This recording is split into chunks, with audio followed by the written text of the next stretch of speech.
Yesterday I received a phone call. It seemed ordinary, nothing out of the ordinary, but then, in the middle of those familiar words, a terrifying memory came rushing back. How the phone had once been turned into a tool to manipulate me, to suffocate my emotions, to make me tremble with anxiety. Have you ever wondered? A simple phone call, something we use every day to connect, can become a weapon in someone's hands, used to control you, to make you doubt yourself. Today, I'm taking you on a journey to uncover 7 red flags, warning signs that reveal how a narcissist uses the phone as a subtle weapon. These aren't just strange habits, they're invisible daggers that pierce your mind, leaving you confused, hurt, and sometimes even feeling out of control. Stay with me until the very end, not just to understand what's really happening, but to learn how to take back control of your life. And trust me, there's a surprise waiting for you at the end of this video. Are you ready? Let's dive in. In a world where everyone lives through screens, tied to calls, texts, and notifications, the narcissist has found the perfect stage. The phone isn't just a tool for communication. For them, it's a remote control device used to manipulate you, no matter where you are or what you're doing. Think about this. Narcissists crave attention, they need admiration, and above all, they must maintain control. The phone gives them exactly that. Quickly, directly, and without having to face you. A sudden hang-up, an ignored message, or a string of obsessive calls, each one is a calculated move in their game. But what's most frightening? These behaviors often hide under the disguise of being busy, simple misunderstandings, or even love. You might think maybe they're just having a bad day, but no, this is strategy. It's how they weaponize the phone to twist your emotions. So how do you recognize it?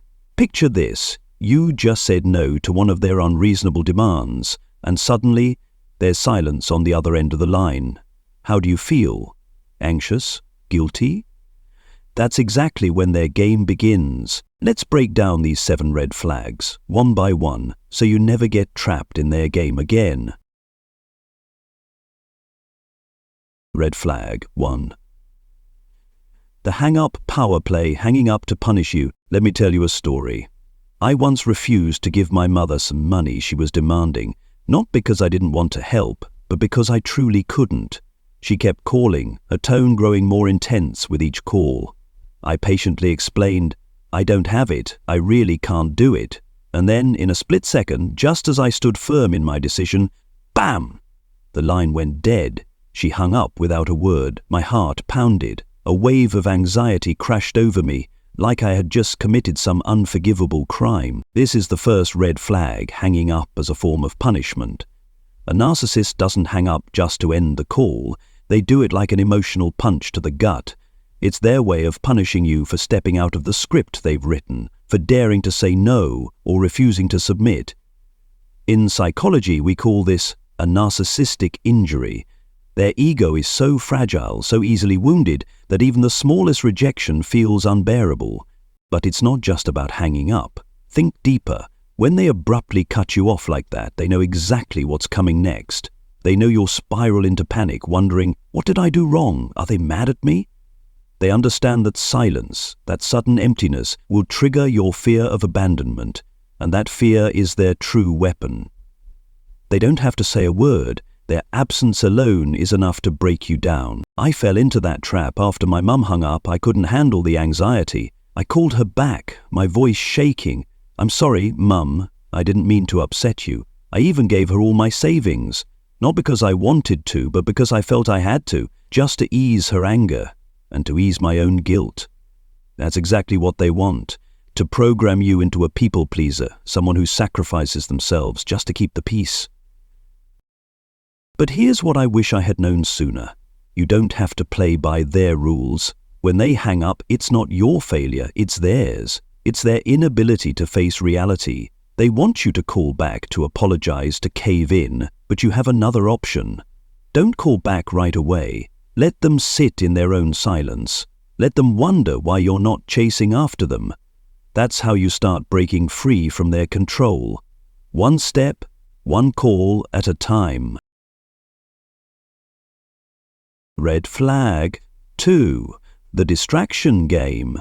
Using distractions to neglect you. Now, picture this. You're in the middle of a phone call, opening up about a rough day. It could be a work setback, a personal loss, or maybe you just need someone to really listen. You let your guard down, trusting the person on the other end of the line, but suddenly, mid-conversation, you hear background music, laughter from a short video, or their voice whispering to someone else nearby. I've been there. I was sharing a tough moment, and out of nowhere, music started playing, drowning out my voice. When I asked, "Are you even listening?" they simply replied, "Oh, I forgot you were talking. I just saw a funny video." This is the second red flag, using distractions to neglect you. A narcissist doesn't really care unless the conversation is about them. If you're not praising them, soothing their pain, or catering to their needs, you're just background noise in their world. This isn't accidental. It's intentional neglect, a subtle way of saying, "You're not as important as whatever else I'm doing right now." Let's go deeper. Why do they do this? Because they lack empathy, one of the core traits of narcissism. In their mind, you're not a person with emotions and needs. You're a tool, an audience they didn't ask for. When they turn up the music, chat with someone else, or let you talk to yourself, they are sending a clear message. My time matters more than yours. My feelings matter more than yours. And what's the impact? It makes you feel invisible. You start wondering, do I even deserve to be heard? Am I asking for too much? I used to think that way. I blamed myself for bothering them, for expecting the bare minimum of attention. But that's the trap. They want you to question your own worth, to accept their neglect as normal. But here's the truth.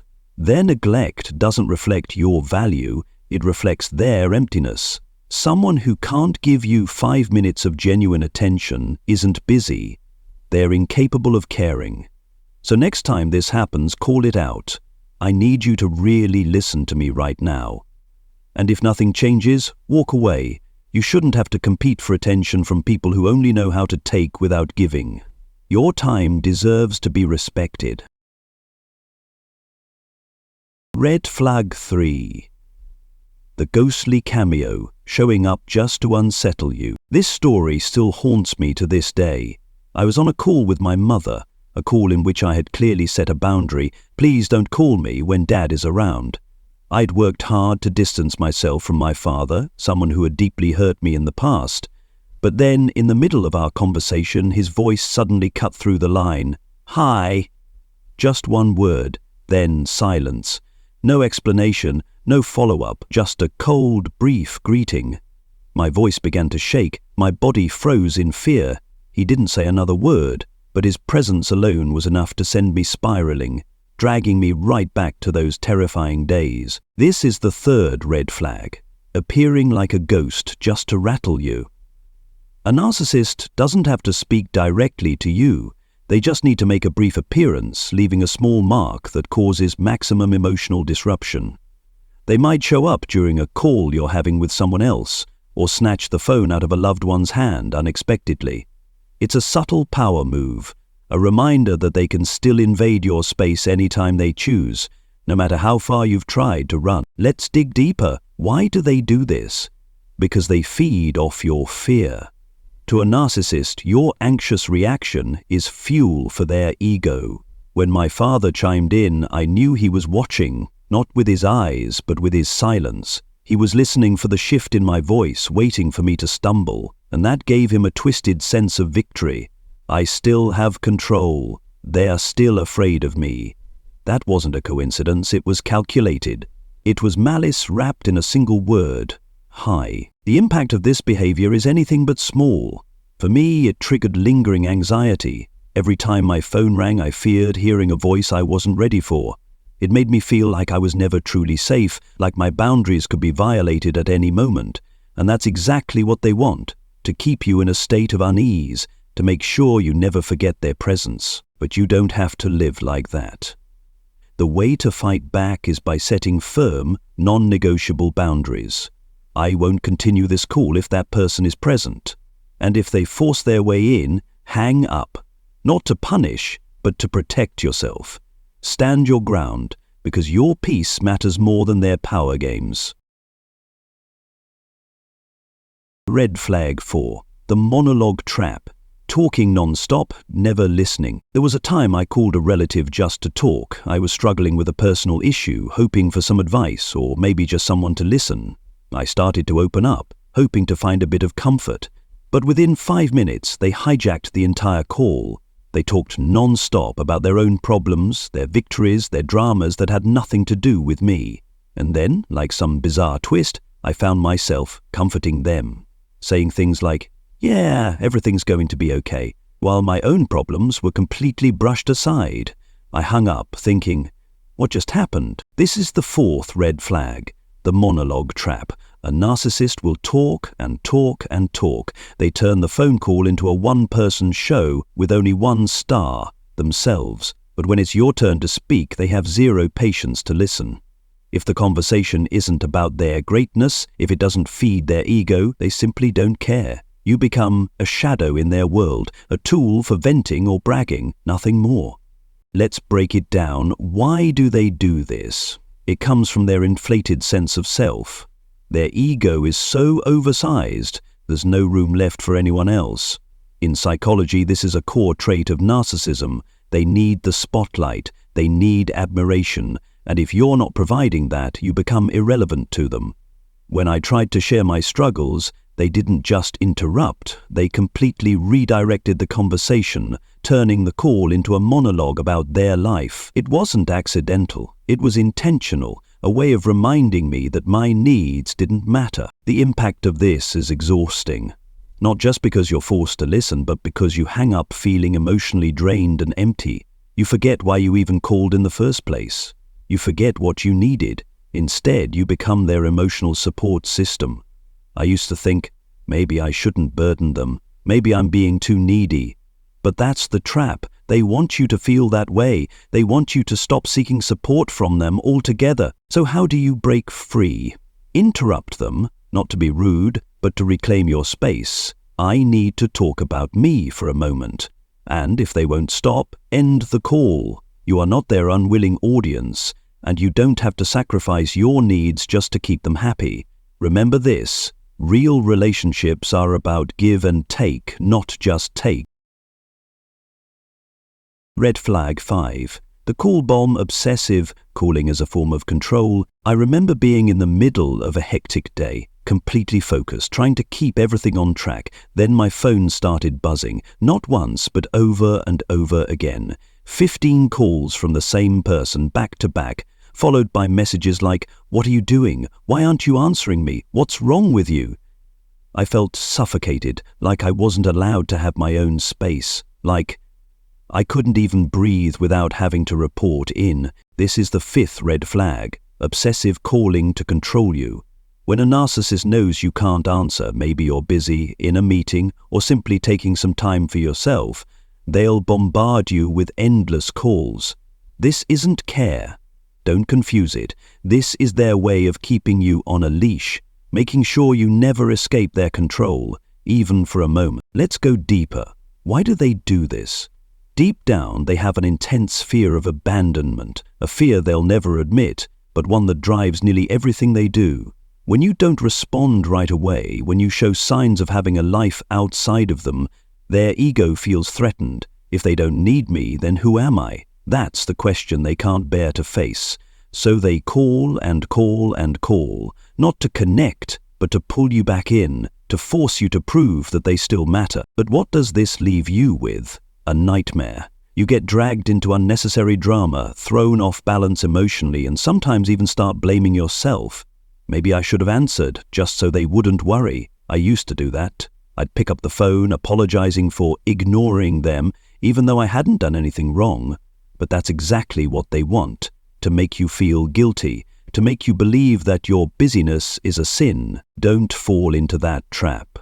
The truth is, you don't owe them constant access to you. They don't have the right to demand your presence 24/7 and 7. Next time, let the phone ring. Or if you need to, block the number temporarily. Show them that you have the right to live your own life and they can't use obsessive calls to hold you hostage. Red flag 6. The ghosting drop. disappearing when you need them most. I remember calling during an emergency, a moment when I desperately needed help, when I needed someone to pull me out of a dark hole. The phone rang. No answer. I called again. 10 missed calls, then 20.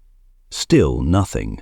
Later, I found out they had been busy chatting and laughing with someone else, acting like nothing was happening, while I sat there, hopeless, abandoned. This is the 6th red flag, disappearing when you need them most. Narcissists love to see you desperate. They enjoy seeing your name flash across their screen, knowing you're trying to reach them.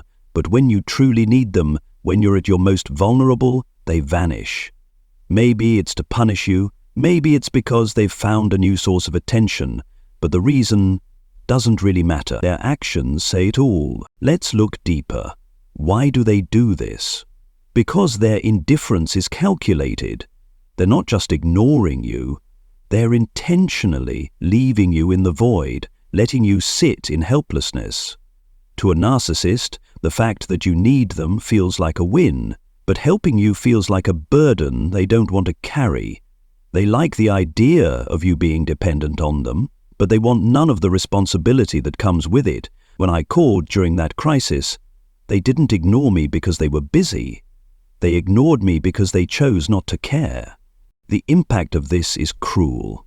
You feel betrayed, abandoned, and worse, you may start clinging to them even more, hoping that next time they'll show up. I used to think maybe next time they'll be there, but they never were. Not because they couldn't be, but because they didn't want to be. So how do you deal with this? Stop hoping they'll change, because they won't. Start surrounding yourself with people who genuinely show up, who are there when it matters, and if they ghost you again, let them go. Because someone who disappears in your storm doesn't deserve a place in your sunshine. Red flag 7. The blame shift, making you the villain when you don't comply. There was a time I didn't answer the phone right away. I was busy, just trying to stay focused on what I was doing. When I finally called back, they shouted, "You always hurt me like this. You don't care about me. I knew you'd do this." I was stunned. What did I do wrong? I had only missed the call for 20 minutes. But then I realized I hadn't done anything wrong at all.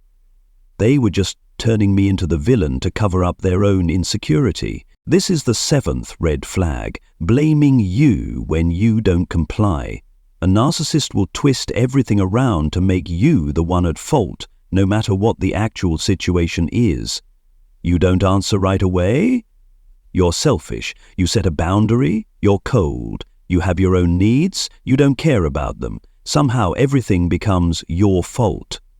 At least in the story they tell themselves. Let's break it down. Why do they do this? Because they're projecting, a psychological defense mechanism where they offload their own feelings and faults onto you. When they feel insecure because you didn't respond immediately, instead of sitting with that discomfort, they throw it at you. This is your fault, not mine. It's how they avoid facing the truth, that they can't control you. When they yelled at me, it wasn't because I hurt them. It was because they couldn't handle the loss of control when I wasn't available on demand. The impact of this behavior is deeply toxic. You start blaming yourself. Maybe I should have answered faster. Maybe I'm being too selfish. I've been stuck in that spiral, apologizing for things that weren't my fault, trying to fix problems that didn't need fixing. But that's exactly what they want, to make you second-guess yourself, to make you believe you're responsible for their emotions. But here's the truth. You are not responsible for how they feel. They are. Next time they try to shift the blame, pause and remind yourself, this isn't my fault.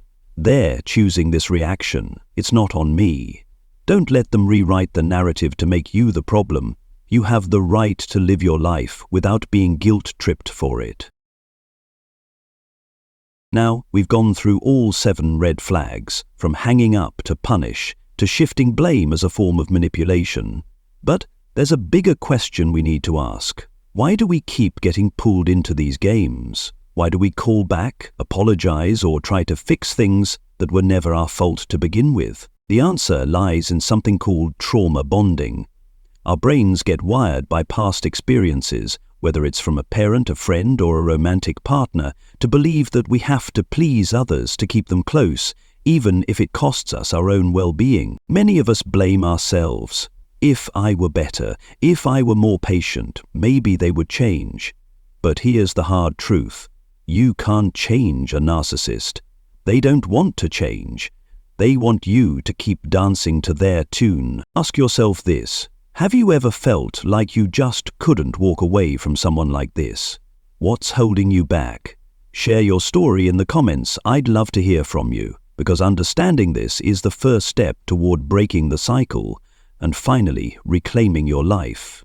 We've just explored 7 red flags, from hanging up to punish to shifting blame as a form of manipulation.